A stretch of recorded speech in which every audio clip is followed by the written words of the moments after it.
Awakes by G.Wells. Chapter 5. The Moving Ways. He went to the railings of the balcony and stared upward.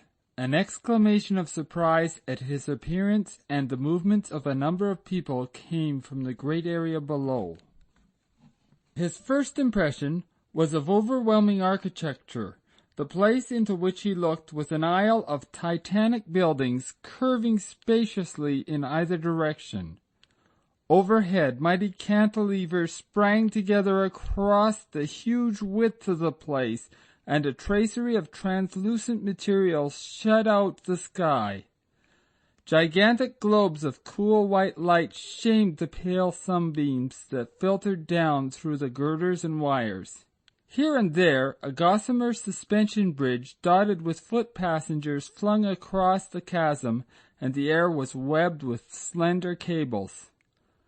A cliff of edifice hung above him, he perceived as he glanced upward, and the opposite facade was gray and dim and broken by great archings, circular perforations, balconies, buttresses, turret projections, myriads of vast windows, and an intricate scheme of architectural relief.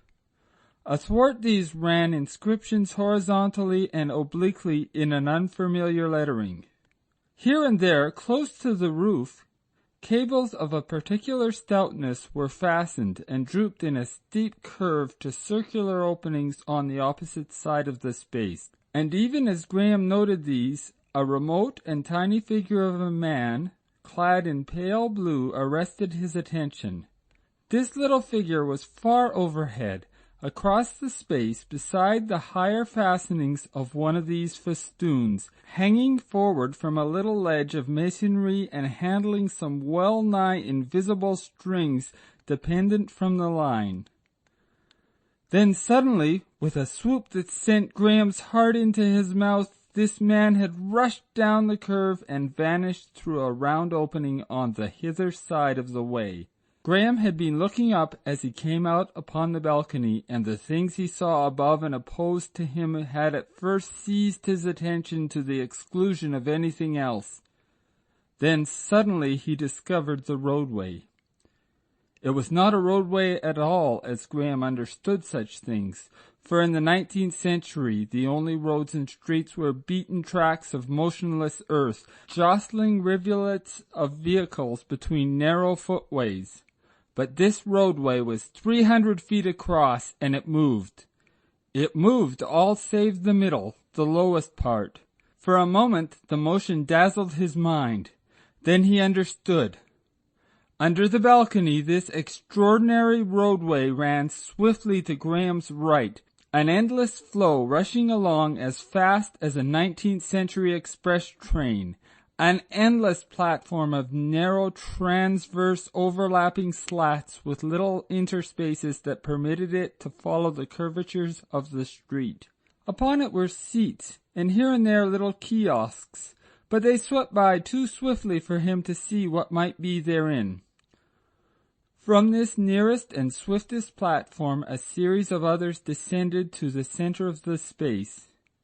Each moved to the right, each perceptibly slower than the one above it, but the difference in pace was small enough to permit anyone to step from any platform to the one adjacent, and so walk uninterruptedly from the swiftest to the motionless middle way.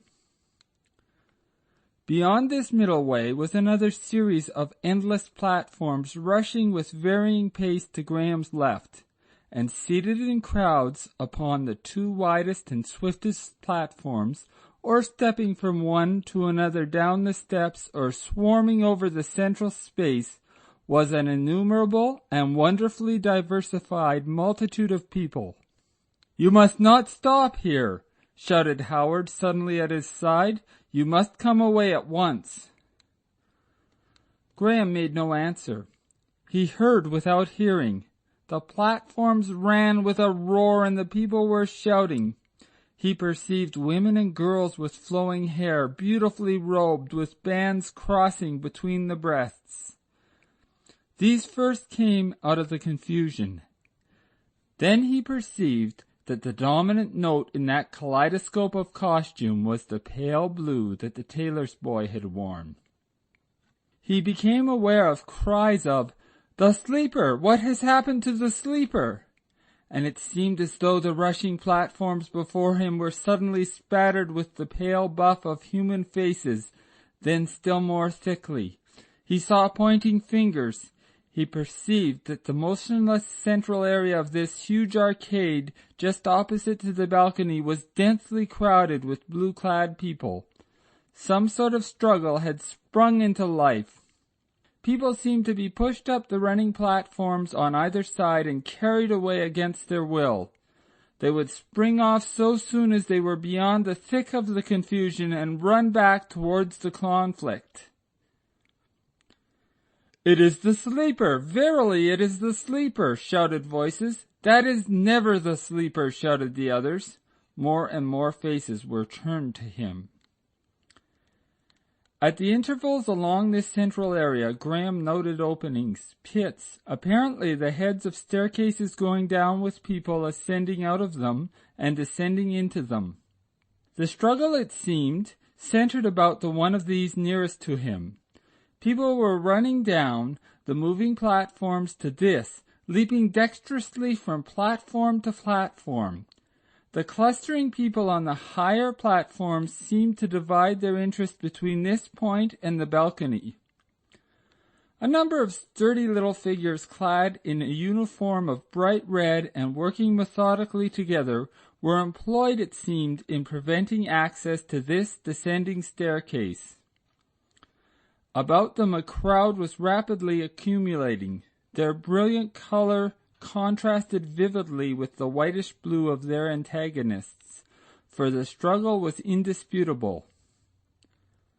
He saw these things with Howard shouting in his ear and shaking his arm, and then suddenly Howard was gone, and he stood alone. He perceived that the cries of "The Sleeper" grew in volume, and that the people on the nearer platform were standing up. The nearer platform, he perceived, was empty to the right of him, and far across the space the platform running in the opposite direction was coming crowded and passing away bare.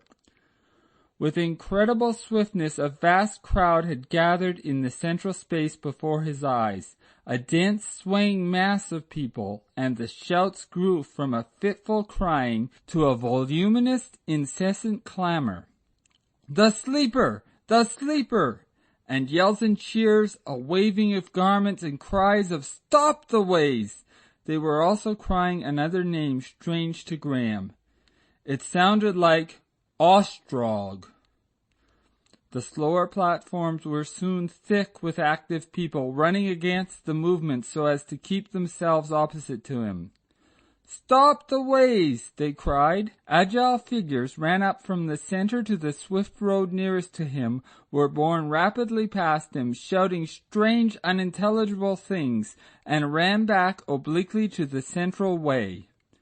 One thing he distinguished. "It is indeed the Sleeper! It is indeed the Sleeper!" they testified. For a space, Graham stood motionless. Then he became vividly aware that all this concerned him. He was pleased at this wonderful popularity. He bowed and, seeking a gesture of lower range, waved his arm. He was astonished at the violence of uproar that this provoked. The tumult about the descending stairway rose to furious violence. He became aware of crowded balconies, of men sliding along ropes, of men in trapeze-like seats hurling athwart the space. He heard voices behind him, a number of people descending the steps through the archway. He suddenly perceived that his guardian Howard was back again and gripping his arm painfully and shouting inaudibly in his ear. He turned, and Howard's face was white.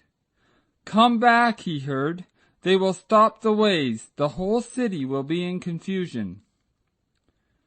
He perceived a number of men hurrying along the passage of blue pillars behind Howard, the red-haired man, the man with the flaxen beard, a tall man in vivid vermilion, a crowd of others in red carrying staves, and all these people had anxious, eager faces. "Get him away!" cried Howard. "But why?" said Graham. "I don't see." "You must come away," said the man in red in a resolute voice. His face and eyes were resolute too. Graham's glances went from face to face, and he was suddenly aware of that most disagreeable flavor in life, compulsion. Someone gripped his arm. He was being dragged away. It seemed as though the tumult suddenly became two, as if half the shouts that had come in from this wonderful roadway had sprung into the passages of the great building behind him.